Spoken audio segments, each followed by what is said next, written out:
باسكو نتقلق اليوم أنا فنشوف هذا الشيء هذايا اللي ما يناسبنيش. يفعله المنتخب المغربي لم يعد مفاجأة، كبير جدا.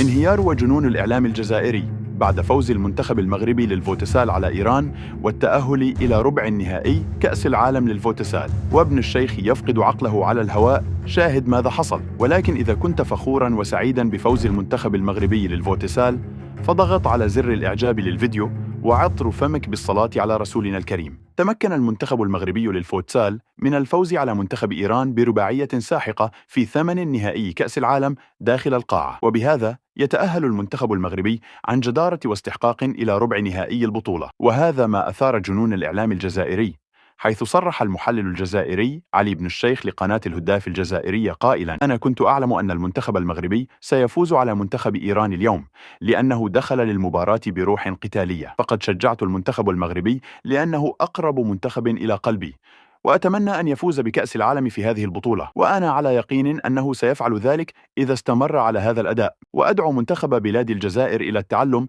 وأخذ العبرة من المنتخبات المغربية، لأنها أصبحت مصدر إلهام وفخر لنا جميعا. بالمقابل صرح المعلق حفيظ الدراجي أيضا وأدلى بتصريح على قناته في اليوتيوب قائلاً: أنا على يقين أن المنتخب المغربي يستخدم طرقاً غير شرعية من أجل الفوز في المباريات، وأنا على يقين أن المنتخب المغربي سيفوز في هذه البطولة لأنه اشتراها بثمن بخس. وأضاف أن المغرب يريد كالعادة التباهي والتفاخر أمام العالم بالفوز بهذه البطولة الفاشلة التي لا يشاهدها أحد.